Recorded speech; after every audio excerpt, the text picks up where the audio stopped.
Hey, welcome, Karim Capriato, Remarkable Results Radio's episode 480. It's another Geek Talk with 4 shop owners that have assembled again for another session. And this is part 5 with a very bright discussion on websites. It's all how you want to play it. I don't rush into anything anymore. I just let these pieces fall in place and then learn to take advantage of it. Yes, websites themselves are really, they won't be obsolete. I just think there's a new definition for what it's going to be.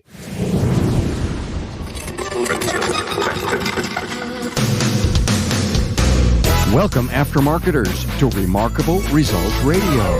Listen to learn just one thing from today's episode on your journey to remarkable results.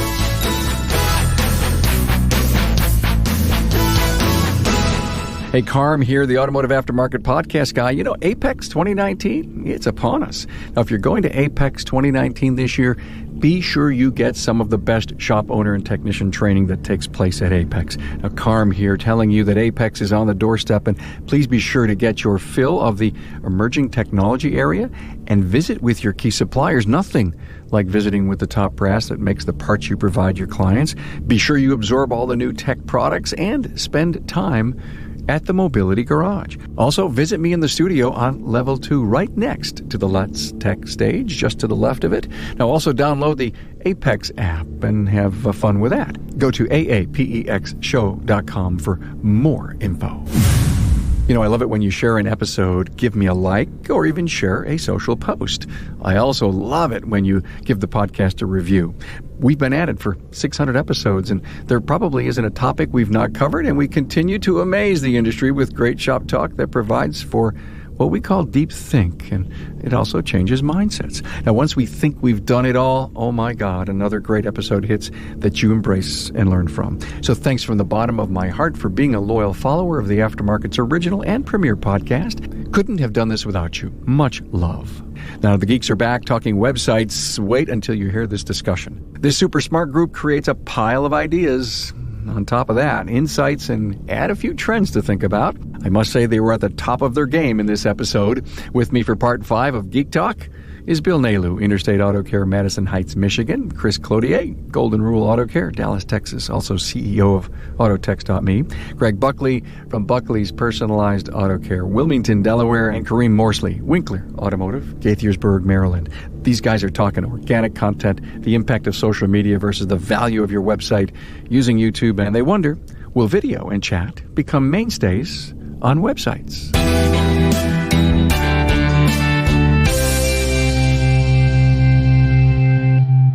Hey, a warm welcome to my Geek Talk 2.0 group. Oh my God, they're back. It's part 5. Chris Cloutier, Golden Rule Auto Care, Dallas, Texas, and CEO of Autotext.me. Greg Buckley is here from Buckley's Personalized Auto Care, Wilmington, Delaware. Was that a message for me? What did I do? Oh my God, I think... I heard Autotext.me. Yeah, Google just came up on my phone. It must have heard me say, hey, something, and Google... Assistant came up and started reading to me about Autotext.me. Oh, nice. Was it good? I don't. Let me see if I could get it back. Oh, here it is. Right. That's awesome. Your phone's always listening. Always listening. Always. Oh my God. Your height, your weight, your shoe size, it's all there. It's my bank account and my social security card number on there. I got to turn the media volume down. These phones are killing me. Line 3 says, married with children, driver carries no cash. You know marketing well, though. That is a testament to my marketing. I will say that. Well, we're going to edit all this crap out. And Karim Morsli from Winkler Automotive in Gaithersburg, Maryland. And finally, Bill Nalu's with us from Interstate Auto Care in Madison Heights, Michigan. Hi, guys. Hello. Hey, what's up, Carm? Nice to see you. Hey, Chris, Geek Talk 2.0. Should we talk about websites this trip around? Yeah, I have a very interesting question that I wanted to pose to the group and revolve this topic around a question I've been asking in some of my training classes and presentations, and that's, are websites dead as we know it? I think it's a good conversation to have. I actually asked this at ASTE, Carm, and I had a couple people in the front row got a little upset with me because they're spending a lot of money on their website, which is good. I said, let's just have an open conversation and let's think about the future and let's think about the way things are moving. I think that's the right way to go. Anybody who would be upset to hear this conversation because you're spending oodles listen, on this show, we talk about insights, trends, ideas as we shape the future of the aftermarket. So it doesn't mean that you're going to have to go out right now and stop doing anything that you're doing. But I think if an opportunity presents itself or a dialogue comes up, I'd be asking the tough questions like you are. Absolutely. I sent out an article to the group, and it was, of course, it's 2017, so it's a little old, but 70% of small businesses own websites and have websites. And that's a pretty healthy number. I thought the one that I pointed out to the group that I thought was really interesting was 31% of those who don't have websites just have social media presence. And I kind of stumbled on this when I opened the second shop, Karim. When we opened Wiley Auto Repair and we took over operations, it had a horrible website. I didn't even want to claim it. So I said, you know what I'm going to do? I'm just going to focus on the social media aspects of the business until I can rebrand it over to Golden Rule. And guess what? I was picking up all kinds of steam just by staying in Yelp and Google and Facebook and just working on that social media aspect of the business. Wow. Excellent. And so that led me to think this question. What do we need websites for? I mean, what's the purpose? And are they going by the wayside? You know, I was with Jeremy O'Neill just a few weeks ago in Chicago. He was on a panel I was moderating, and Jeremy told the group in Chicago he gets 50% of his revenue from Yelp. It just kind of blew everybody away. And you bring up an interesting point, but let's stick around websites today. What, gang, should we be sharing with the industry that we need to be sure we're doing with websites? And let me start off the dialogue. It's got to be mobile friendly, and rumor has it, it's got to come up pretty quick and fast. We need to have ways to do an appointment, easily schedule something with a callback. Am I in the right pew here? Well, there used to be a song. I think it was Jody Watley. It's "What Have You Done for Me Lately?" You guys remember that song? I do. I think what Chris is alluding to is the fact that it's got to be fresh content. It's got to be unique. I mean, there's nothing more. Maybe we're hypersensitive to that as service professionals, but we all know the 5 or 10 stock photos that appear on people's pages. It's the guy in an overalls writing up a customer, and it's the same gal. It's the same guy. He looks like Farmer Jack. What are you doing? I mean, they don't even know what an automotive technician or a service writer is supposed to look like. And this guy's in overalls. And it just looks fake. And to the extent that people see that. No, Bill, it looks like every other website. Well, it just doesn't look real. It just doesn't. I'm utterly amazed at how many websites don't have the people that you're going to see in those pictures. Right. Where are the smiling faces? I agree. It just blows my mind. And maybe what Chris was saying here, and I guess I can identify with it. It's a lot easier for me to pump out a 3-minute video or take some pictures of a customer and myself, put that on Facebook or Twitter or what have you. It's a lot easier for me to do that than it is to do that on my website. You know, because let's face it, there's a lot more traffic on my Facebook feed than there is on my website. Now, you could say, well, it's because, you know, you're going to have more traffic in the places that you hang out in. I don't hang out on my website. I hang out on social media. I don't know if that's a good thing or a bad thing, but I agree with Chris. It's not a place that I hang out at.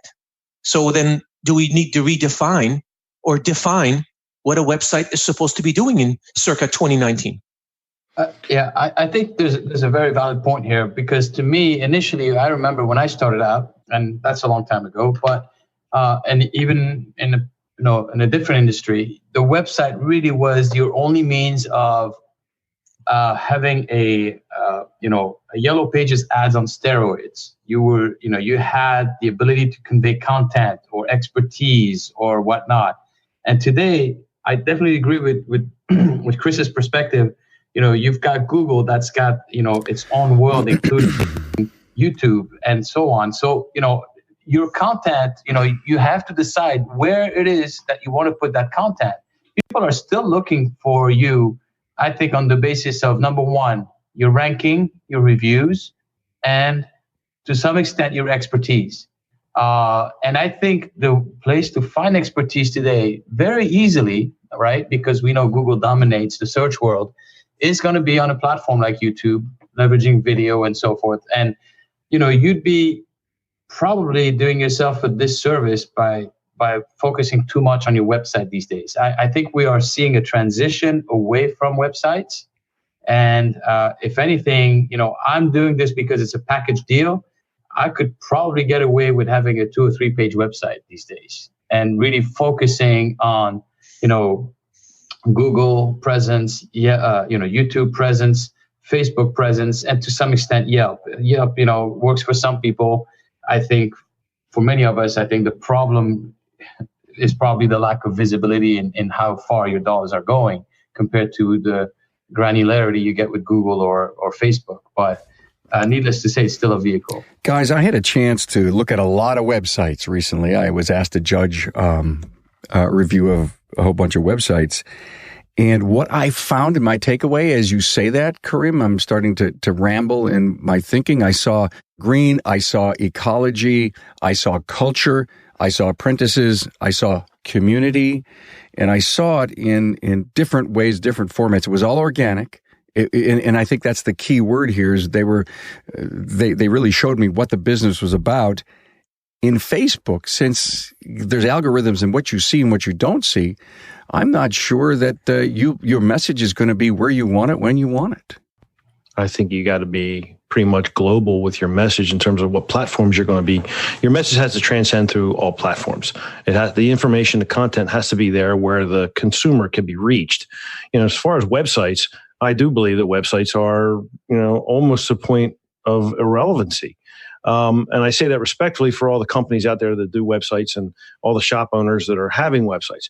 But websites now should evolve. And the way that I'm looking at websites and how I want to use them, they're landing pages. I can create, I can go out and get a domain name. I can put a 301 redirect to it.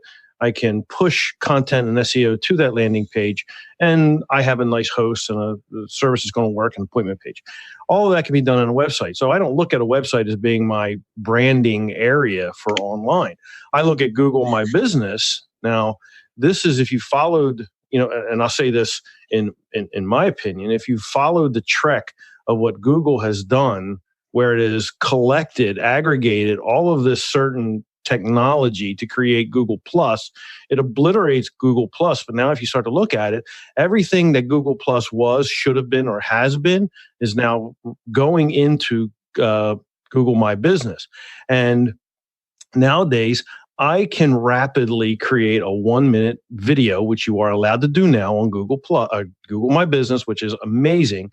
Put together a nice 1-minute video. You've got 60 seconds, and you can edit that video with a great message. And I can tell you that within 2 or 3 days, I got 203 views. I can build the SEO around it. Google's got I can do an appointment on it. I can build a form through it. I can pretty much create everything that I need. And it is working. And I continue to work it. I can do the same format that Google Plus was supposed to promise. Like I can go through the shop like I did the other day. And I did 1-minute video on each of the jobs in the room. It was a Volvo, a Yukon, and I forget, another Volvo and a VW. Well, they're all in queue, ready to go up under events. And these events become marketable. You create the video, and I'll say again, I use Magisto because it's very easy. I can load content, pictures, boom, comes out magically. All right, it's cheap. Say that name again. Magisto. Magisto. Yeah. Magisto. Works in all operating systems, and it's available on your phone as well. So you create this 1-minute video, put your name, number, phone number at the end. Yes, it's a little bit more of a commercial type situation, so my voice and cadence is more salesy than if it was informational. However, I do deliver the content up front, and that starts to build in a live blog, if you want to call it that way. But what I find is that live link that they're giving you under there, I can push that through social on my page. And believe it or not, for some reason, as of now, Facebook is really not restricting it. It's traveling very well through the network. even on my business page and through my regular personal channel. So these are little things where we're seeing, I'm seeing an evolution of where the dynamic content is. So it's all how you want to play it. And I don't rush into anything anymore. I just let these pieces fall in place and then learn to take advantage of it. But yes, websites themselves are really, they won't be obsolete. I just think there's a new definition for what it's going to be. Yeah, and I want to elaborate. So I agree with what Greg said. Like this isn't about bashing any of the companies out there, because there's companies out there providing good services, building websites, and this isn't a conversation to bash them. So we probably should put that disclaimer, Greg. So thank you. But I want to go back to what Bill said. People aren't hanging out on your website. They're going there to find some information, and then they're going to look at your reviews, and then they're going. And the other thing I want to bring up is UGC, user-generated content. Like you said, Karim, we have stale information on our websites. So with social media and even with Google Business, now you have this ability for the consumer to go start posting information about your business. It was funny, on Instagram, we found a video of a lady. She came to our shop in Wiley and she said, well, we really like the way they introduced themselves. Let's go check out their bathroom and see how clean their bathroom is. So she's walking down the hallway with her camera to the bathroom, and she opens the door and she goes, wow, this is actually a clean bathroom. I'm happy with this bathroom. This is a nice bathroom for an auto repair shop. Yeah. It's amazing, right? Can you imagine her walking into a pigsty? Yeah, I'm glad it was clean. The moment I'm glad of truth. we care about that. You bring up a great point, Chris, is that because user-generated content is almost as valuable to your SEO than a good review. Because if a person, let's say that you persuade you, we know it's not really a great idea to push people to do a review at your location. Right? It's kind of a shady situation. However, who's to say you can't convince them to go out to your parking lot and just take a picture of the service bay or take a picture of their car coming from their phone and loading it up to your Google Plus page? I mean, all of that's there. And that is what you call building a profile through Google Plus, or just Google Plus, Google My Business. And you've got the participation from your client base there. Very valuable. Oh, she tagged us. She hashtagged us. So we were all hashtag Golden Rule Auto Care hashtag. So we're forever associated with video in the world of social. Yeah. Hashtag clean bathroom. I don't know if it had hashtag clean bathroom. That I should totally dominate that. We should. You know what you guys were saying? For anybody who doesn't believe that this has a lot of value on the receiving end, try giving one of those reviews. Go to a restaurant. And while you're at the restaurant, tag in there that, this waitress or somebody is really, with the service and the food is really outstanding. That somebody at the restaurant will recognize you and will thank you right at the restaurant. You don't think you're going to get better service when somebody knows, holy crap, we got a food critic here, right? We've got a customer service quality critic in the building. All of a sudden everything gets ramped up and they treat you like a king and queen that you are, because you're about to tell a story. And if it's a good story, man, you're just about the best customer to walk in all week at that point. Mm-hmm. Our content, and going back to it, our content is stale on our websites. So one of the things that made Facebook hugely popular is you are the content generator. So what happens? The consumer becomes the content generator for a business. We know the content's never stale. We know it's up to date, whether we like it or not, right? That's the other problem is, unless we're running great operations, we might not like some of the content that they're publishing. But this is what Google wants. This is what Facebook wants. They want up-to-date, fresh content. In the podcast opening, I mentioned Apex. Now, let's quickly clarify. Apex is not the same as the SEMA show, and I think you know that. Although both are held in the same week in Las Vegas, at the SEMA show, you'll see cool specialty products, and I get it. I've been there. Wow, tons of fun. But if your livelihood is keeping your customers' vehicles on the road, and that's how you earn your living, then you have to attend Apex, because Apex is the business side of the aftermarket. Now, Apex is where you can see, feel, touch, and talk the business of the aftermarket. Everything you need is under one roof, including new tools and equipment, advanced training, hands-on demos, and one-on-one meetings with your suppliers and manufacturers, needless to mention the networking you have with your peers. And with your Apex badge, you can also visit the SEMA show. One badge does it all. So plan now to attend Apex, Tuesday, November 5th through Thursday, November 7th at the Sands Expo in Las Vegas. Hey, to learn all about Apex and plan your visit to Industry Week, visit aapexshow.com. Hey guys, if you could go to your homepage, a section of it, and put the same kind of content up there quickly like you do on Facebook, would that be a viable option? The same kind of practices you do on in social that you would be able to do on websites? Yeah. Just, I'll be honest with you. I had a website when it was a WordPress site. I'm trying to think of who the company built the template. And I'll tell you what, I built it like a news site. I had little stories all over the place. And I said to this goes back, this must be 10 years. And I loved it. I thought it was the best thing. I said, this is great. I could update, WordPress is very easy to upload. I mean, if you had to do a website on your own, WordPress is pretty darn easy. All right. So you could generate the content all the time. You can aggregate it. You can bring it in from who knows where. And even today, you can still do that.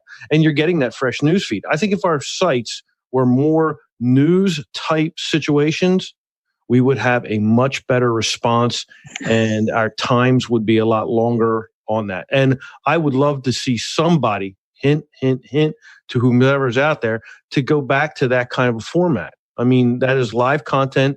It's generated all the time. A news site. It's what it is. It's the storyline, the shop storyline, SSS, and basically if you could just send your content provider the pic that you just took in a line or two, that keeps it different and fresh each and every week. But I guess my question, and you just mentioned it, Greg, is it easy to go with a content provider and ask them to do this? I don't know. Most of the systems are out there today. Again, I go back to everybody out there doing the business, building the sites. Look, the easiest way for them to make money is to build templates and sell the templates and put it out there. And you're not going to deviate from that because it's too difficult. There really is a balance that you have to come into and go, do I get a personal site made for myself the way I like it, the way I want it, or do I go with a templated situation? All right. There was something called Internet 2.0 a while back when everything changed. The top of the fold and everything had to be just gorgeous and big and wide. Yep. Did we go overboard of more institutional? I think we went static. I really do. I mean, I went with the flow simply because at some point, you need to get away from doing that kind of work so you can focus on other things. But I still believe that today we need to have more of an interactive site, one that is constantly refreshed to complement or compete with the other platforms that are out there. And I wouldn't even say compete, I would say complement. Because, I would agree. Yeah. I think, so I want to go back to a couple of things you guys were talking about in terms of how to keep your content fresh across platforms. There's a great opportunity there for some companies to, go in and capitalize on this in the market. You've got software like Hootsuite and all these, there's multiple out there where you can create your content in one source, in one place. And then, schedule it basically, just like you said, Greg, on your events on Google, Google My Business. You can do the same through that platform. You make sure that it's connected to, your Facebook page, your Google My Business, your Yelp. And you have one place where, yourself or maybe even somebody outside your organization is going to work on that content for you, organize it, structure it, and then they'll push it accordingly also on your website. So you can do this and keep that freshness. But without tools like these, it becomes very, very difficult. And you put yourself in a situation where you have to almost pick which one are you going to dedicate your time for. Those who are familiar with these platforms, they're not they have their limitations as well. But a lot of people have seen a lot of success. We tried them. It's not that easy, but it's definitely something that I would say medium-sized businesses, some small businesses do it, but medium to large-sized businesses do very proactively. And it's something that probably we as shop owners should start looking at doing too, because it really will help you spread that message, to Greg's point too, in a consistent manner. Your content should be the same, just viewed on different platforms. I believe that integration has stymied inspiration. And it has stymied the fact that we can advance or we could take advantage of different technologies simply because there's a tie-in to what we perceive to be as a value. So, and I enjoy it, don't get me wrong. And a lot of us have integrated sites with back-end processes. Well, I think the time has come to really consider separation. And for the purpose of just what we're talking about, I think there's advances that we can go to that aren't being explored.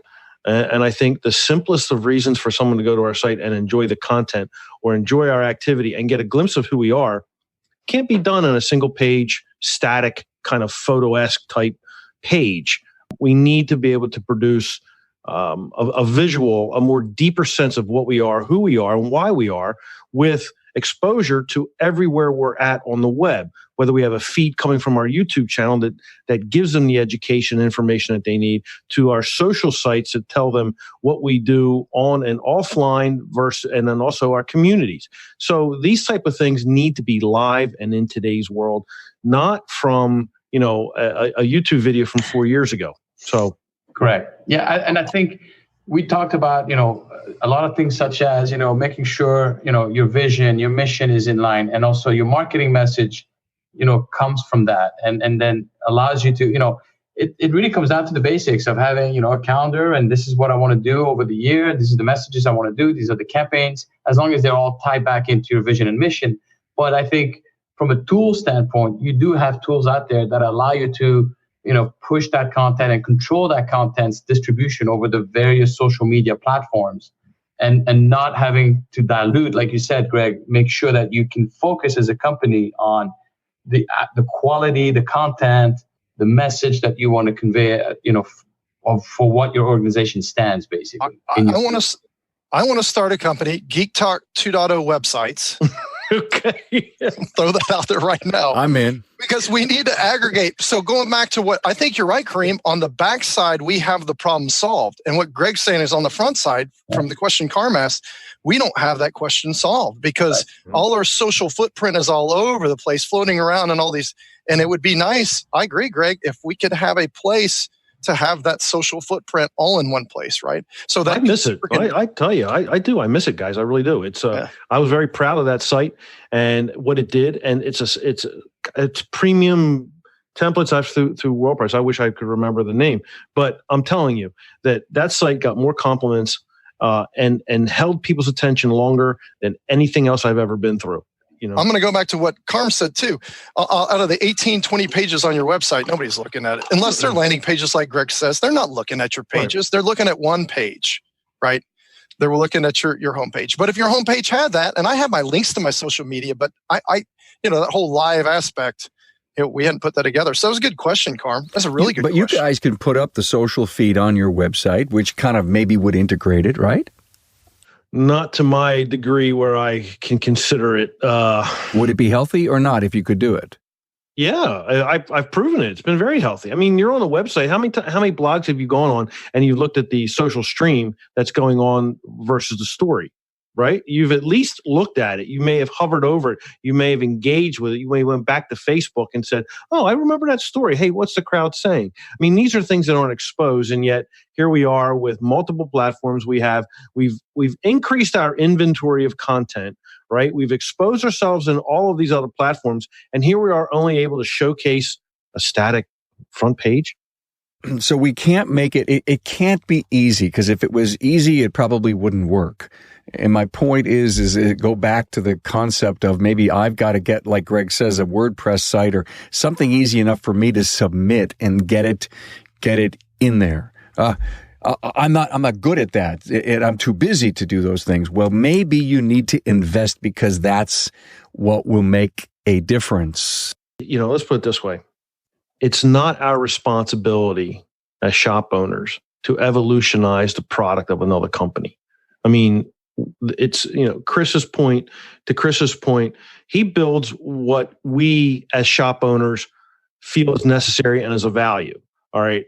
Our website companies, they should be on the forefront of what the future is going to look like. All right. Chris is on the forefront of what things should look like. All right. So he builds accordingly. Maybe not immediately, but at least there's a transition that's in place. All right. Companies are following the same footprints. They all are. Build a template, sell the template, put the pictures in, a few colors here and there, odds and ends, tweak it here, and here's your package. All right. There's nothing that comes in and says, well, here's a new way we can bring your content to life. Instead, it's, well, you've got this much activity through this link, and look what you did. Look at your analytics. Okay, that's fine. But it's exposure for our brand and what we do. There has to be something deeper. Karim, you said something just a few minutes ago. You said tools. What tools are you using to get your content out? So we tried not that long ago. By the way, just so that everybody knows, and full disclosure, I am far from being optimized right now on putting my content out there. And the reason is, it is very challenging. And then so we tried, there's a platform called Hootsuite. And there's a few others similar to that one, where you can actually just focus on content creation, content building, and then you can actually literally schedule out when and on which platform you're going to publish your content. Basically, it's a social media publishing platform. So, we had tried this, and we found that there's limitations to a lot of them. Some are stronger on certain platforms than others, but this is a tool that you could use so that you could really focus on the actual content and not be worried about where am I going to broadcast it, when am I going to do it, and more importantly, duplicating your effort. Because just to maintain, Google, Facebook, Yelp, and whatever other platform you want to be using, and your website, that's a lot of work. And for a small business, that's time that we probably, a lot of us, at least myself right now, I don't have. I use a software platform called Meet Edgar. And Bill says to me, "You're always on the damn social networks." And I says, "Nope. I have somebody doing it for me. His name is Edgar." Yeah. And it's very, I like it because it's very, very flexible. You could literally create a post, give it a category, and then schedule when those categories show on this weekly calendar. And, Greg, a great community article, a repair article. I mean, there's so many things that you could, and then say, on Tuesday, I want these two things to go out, and I want them to be on LinkedIn, and I want them to be on Facebook. And unfortunately, you can only post once on Twitter unless you change it, unless you change it up. And so, Bill, I don't mean to interrupt you, but let me throw something out here while you guys are going to talk. The algorithms are going to change and the rules are going to change. And so, we know this is going to be true. Google's going to change, Facebook, because everybody's going to change along the way, which makes this incredibly difficult and or dynamic. And so I don't think anything that we may offer to someone could be a foundational constitutional change. I think we always have to be open and flexible. So far be it for me to be the devil's advocate. No.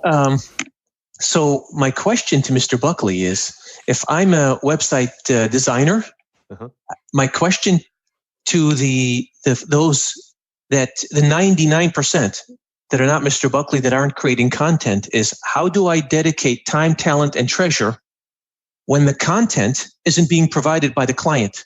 How do we? So if we take this as a responsibility, if our responsibility as shop owners is to create some content, I think in defense of those that build websites, they're sitting back and going, well, we're just, we'll put out whatever you ask us to put out, but you guys have kind of got to do the work here. So is this a 50-50 project where the website builders have to say, in order for us to have a website that means a damn thing, you've got to provide us some content? Is it half hour of content a week?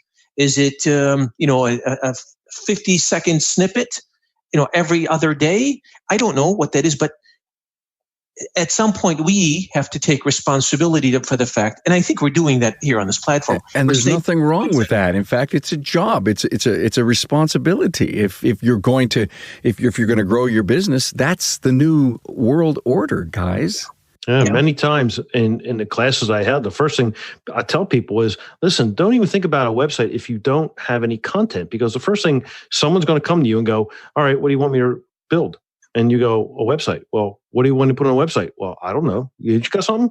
Well, let me interrupt. You're gonna put the guy with the blue overalls on your front page, exactly. Right? It's exactly what you're going to get. So you're really a shop owner or a small business person really has to be engaged, at least for the lift. Once you get past the lift, okay, it gets easier. But if you have to, and everybody understands, look, some people can write content, some people can generate it very easily, others struggle. A lot don't want to be consumed with it. However, there's resources out there that can build you content. There you go. There's the two guys. Hire somebody. Hire a writer who a student writer you can feed and groom for automotive writing stories or blog posts. And then you can aggregate and then curate the content. A big, I can't remember his name right now. Darn him, he's a big social media guy. Gary Vaynerchuk. Or Gary, but then you got Guy, the heck's his name? Oh, geez. He's huge. He's huge for just giving out content. He shares content that's very valuable. But for some reason, he's done so well with it. His brand is sharing. You can become that brand by just sending out information or sharing information that's valuable to your client base. So if you have a Volvo following, you can put on your website and share valuable Volvo tips, not just from you. Sure, you could turn it into personal content, but share from somebody else. Share another expert's opinion to validate your own. I mean, things like this is where you don't really need to be a super content generator. Wow, you just created a full-time job in the company.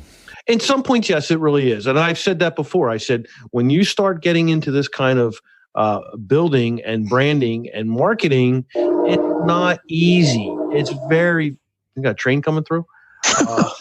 So, you have to be able to look at the budget and move forward with it bit by bit, little by little. But we have accountants, right? We hire lawyers. We know a little bit about this. It's just the new market that we're in. It's right. Content.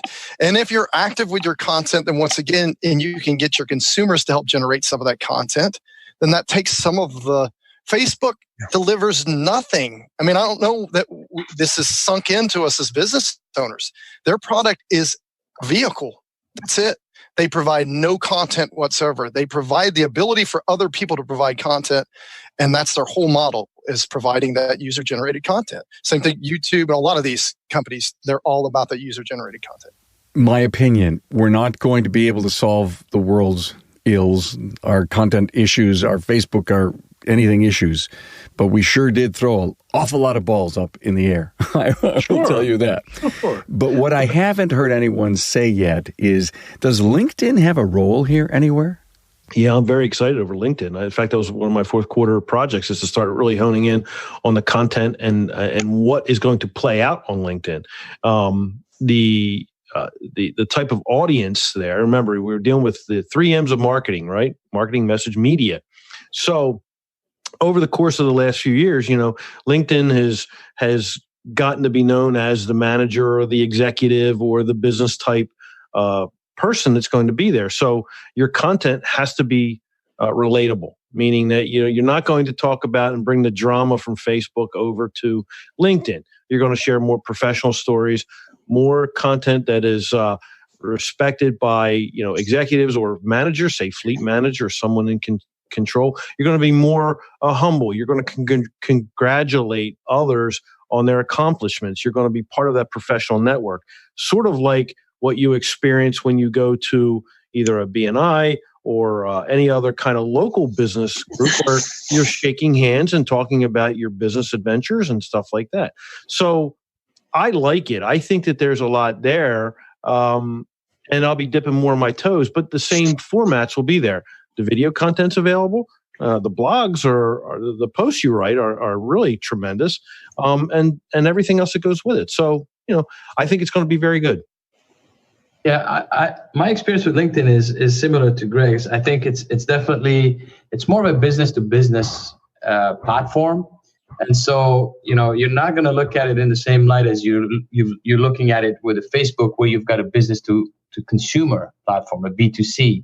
And so I think the messaging is going to be very different, and what you're trying to achieve with it. I think if you are after fleets, for example, definitely a great way to demonstrate your expertise in the field and why you're relevant for fleet maintenance and so on. But I think it's probably a more difficult platform in terms of generating the type of interest from a B2C standpoint that we're, as shop owners, actually more familiar with. So it's a bit of a different kind of marketing that you have to get used to. And to Greg's point, it's more about participating, congratulating, and so forth. But it's a very different type of target audience that you're dealing with down there. Speaking of LinkedIn, I do want to give a shout out to Kim Walker, because she recently had a class about LinkedIn, but she gave a great tip. And I said, wow, first lesson learned. Congratulate others in your circles about give them a boost, give them a reference, or give them a kudo or an attaboy. And she goes, that goes so far. And sure enough, you're being complimentary to someone you may or may not have strong ties with, but that goes on the record. And at some point, it circles back to you. It was a great tip, and it's a good practice to get into. So, geeks, who do you think is first to market in creating a video chat service? So I break down on the side of the freeway, and I'm about to go live with the potential supplier of services. Who is that going to be? What do you guys think? Not sure how to follow that one. Well, so is it a website function, or is it a Facebook deal, or is it a Google? Wait a minute. Google, so I'm stuck on the side of the road, and I really want to chat with you, Bill, because you're my shop. You've got a noise under the hood, and you're going to say, find the nearest repair facility near me, because you're from out of town. And up pops Interstate Auto Care. We're 3.5 miles away from you. We're farther, than 2 or 3 other places, but there's this wonderful video link next to it where you can actually link in with the repair facility and get somebody on that phone to be able to tell you whether that's a belt or whether that's a, what have you. What is that noise that I need to hear? So somebody that's sitting out in the mushroom cellar waiting for that thing to happen is what we have to have. I mean, if not, there will be so much. The people will be upset. Millennials will be upset if someone doesn't FaceTime me or doesn't answer right away, because they want replies quick. I think you're creating an interesting. I love the tech. I love the idea, but if you're not responsive, whoops. Well, I mean, it could be a video message. It could say, for example, service writers at the counter, right? There's a message that pops up that says, customer wants to video chat with you, right? You could have a standard thing that says, we will call you right back within 30 seconds or within 45 seconds or whatever. Could be that service writers got a phone call, right? Immediately at that point in time, somebody picks up the shop chat box and then gets on the phone with the customer to talk to them. To me, that is the next level of engagement. Video, or if text chat, in my opinion, you've got to be committed to it. And if not, it's just garbage on your site. Yeah, I get emails or a text message through Google at 9 o'clock, 10 o'clock at night, and I will respond to them. We've had plenty of decent service. I mean, on a Sunday at 3 o'clock in the afternoon, I get a Repair Pal customer that was trying to get a hold of us. Talked to him. Vehicle came in. I had it towed in that day. Nobody was open. We're not here, but I have a towing company that towed it in for us. It's funny because I've been through many chat services, both the Google experiment with, is it Alto, I think, or they called it something, Ala, something, I don't know what it was. It was horrendous. It was horrible. It was more confusing than anything else. And then I recently tried another company, and I had it on there, and it was very seldomly used. It just didn't work. The amount of time I had to spend building the library of answers and the content in order to produce a AI-like type scenario, it was very tedious, and I pretty much dropped it. I think he brings up a great point. Chris, let me ask you about AI. I mean, I know you really know software well. Will that maybe one day step up to the plate and provide us some interaction like Bill's talking about and letting AI do some of the work? Oh, it's already happening. Yeah. As a matter of fact, our product can already, because one of the first things as a shop owner would bother me is when somebody texted and said, hey, what time do y'all open tomorrow? Or are you open tomorrow? Or they text, what time are you closing today? Are you guys open on Sunday? So there's all these basic things we started to see. And as a shop owner, I'm like, why am I waiting for somebody to respond to this when we could respond immediately? So we already started implementing this technology and scheduling appointments we can do, through our tool. But then there's other tools out there that are starting to apply the same type logic. And this IVR, this interactive voice response, this ability to read and distinguish English language and be able to determine, it's a mixture of machine learning and AI. But for it to be able to take a sentence with even good English or broken English or partial English and be able to determine what the answer is, I mean, it's amazing the technology and Amazon, their services that they provide now, and Google Cloud. And so all these Azure and all these cloud type companies now have this ability for you to utilize these engines that have this ability to translate these things for you. And these things just get more and more smart every day. I don't know about you guys, but I think part 6 was just discussed here right now. Oh, it's a fantastic. Am I right? A lot of times it's machine learning, and we confuse that with AI. AI and ML get confused a lot, but that's another fantastic topic. I've got an episode coming out soon on augmented reality and the Microsoft HoloLens. Anybody seen that thing? Derek Kaufman went out and actually put one on. He participated in an oil rig, even though he wasn't on it, to show how they can do repairs and what the Army is doing with it and how he sees and what he hears for the repair process by wearing this unit. And there's a cool link to how it actually looks, where you're just touching the air and you're moving menus and opening things and pinching open and closing. And it's phenomenal. And of course, there's people working on it for automotive repair. And you just wear this, if you will, it's a helmet and it's clear. You see right through it. Google Glass, Greg, remember? I remember that. It's HoloLens. Anyway, I had a blast. Thank you so much. We really, I think, kind of tore this apart. I don't know if we've got any super conclusions, but the great thing about it is you guys bring so many great things to bear for us to think about, and which means I think I'll have you back for another round. And then we got to get this company off the ground. I know, right? We need to start selling some of these ideas. Okay, so let's put it out there. If there is an investment company that wishes to look at 5 individuals, that would be more than happy to put together a program. We already have our name, Geek Talk 2.0. It goes all over industries. It's just a good name. Startup. Chris Cloutier, Golden Rule Auto Care, Dallas, Texas, CEO of Autotex. Me, Greg Buckley, Buckley's Personalized Auto Care, Wilmington, Delaware. Karim Morsli, Winkler Automotive, Gaithersburg, Maryland. And Bill Nalu, Interstate Auto Care, Madison Heights, Michigan. Guys, thanks. Thanks, Carl. Thank you, guys. Thank you. Appreciate it, man. Good seeing everybody again. Thank you, guys. We'll see y'all. Thanks for being on board to listen and learn from the premier automotive aftermarket podcast. Until next time.